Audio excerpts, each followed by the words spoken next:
मैं बताना चाहूंगा कि कल सुबह प्रातः 7 बजे से कर्फ्यू को प्रत्याहारित कर दिया है, कुछ क्षेत्र विशेष को छोड़ते हुए। क्षेत्र विशेष को हमने वो छोड़ा है जहां पर अभी हाल ही में पॉजिटिव केस आए हैं, वो एक्टिव केस की श्रेणी में है।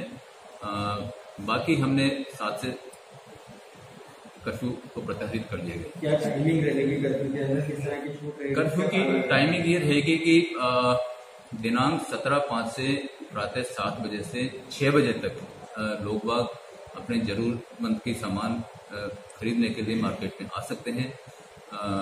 टाइम 6 बजे के बाद में उनको अपने प्रतिष्ठान बंद करके वापस जाना पड़ेगा और जो भी शहरवासी है उनको भी अपने घरों की तरफ जाना पड़ेगा। और 7 बजे के बाद में, सायकालीन 7 बजे के बाद में किसी भी सूरत में घर के बाहर नहीं रहना, अपने घरों के अंदर रहना है। एक तरह से ये मान लीजिए कि सख्त जो कर्फ्यू है वो फिर से लागू रहेगा। छूट के दौरान क्या सख्ती रहेगी? क्या छूट के दौरान मैं ये कहना चाहूंगा कि एक सोशल डिस्टेंसिंग बहुत ही महत्वपूर्ण है। आपस में सोशल डिस्टेंसिंग हमारे लिए एक तरह से आवश्यक हमारी जो दिनचर्या है उसका हिस्सा बन गया आपस में। तो आम नागरिकों से मैं निवेदन करना चाहूंगा कि इसका मास्क का उपयोग करें, सोशल डिस्टेंसिंग का पालन करें, और यदि ये पालन नहीं करते हैं, व्यापारिक प्रतिष्ठान ये पालन नहीं करवाते हैं, तो व्यापारिक प्रतिष्ठान वालों के ऊपर भी जुर्माना लगाया जा सकता है। मास्क पहनते नहीं है उन पे भी जुर्माना लगाया जा सकता है, और ये बड़ी सख्ती के साथ में, कठोरता के साथ में इसका पालन सुनिश्चित करवाया जाए। कौन सी दुकान खुलेगी और कौन सी बंद रहेगी?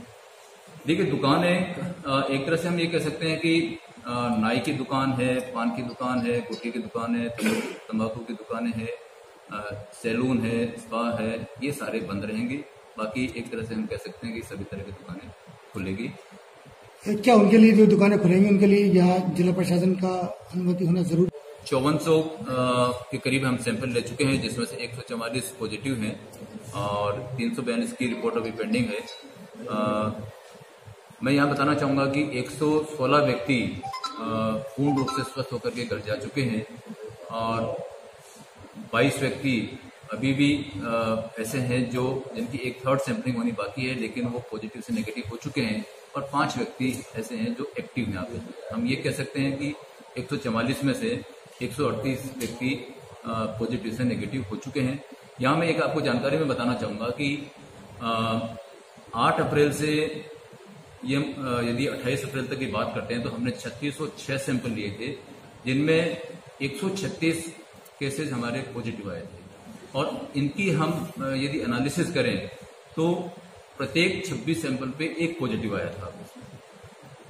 इसी तरह से हम यदि 28 अप्रैल के बाद के सैंपल्स की बात करें तो 1600 से ज्यादा हमने सैंपल लिए हैं और 8 पॉजिटिव आए हैं। अर्थात हम यूं कह सकते हैं कि 205 केसेस पे एक पॉजिटिव आया।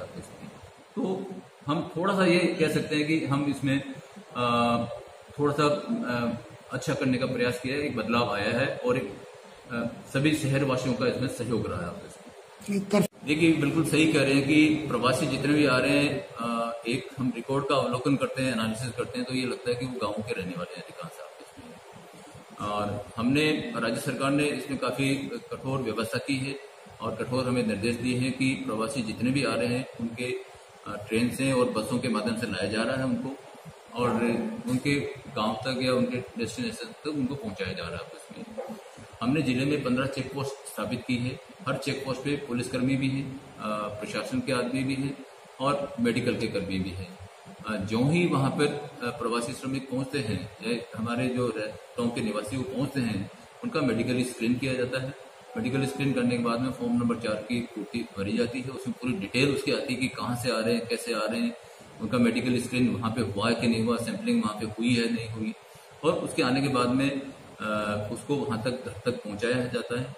और घर पहुँचने के बाद में कोई न कोई हमारा मेडिकल कर्मी वहाँ जाकर के उसका लेटीट्यूड और लॉन्गिट्यूड भर कर लेते हैं जीपीएस के माध्यम से, और उसको फिर SSO ID के माध्यम से एक जो कोविड ऐप बनी हुई है उसमें एंटर करते हैं, ताकि उसकी मॉनिटरिंग हो सके, ट्रैकिंग हो सके।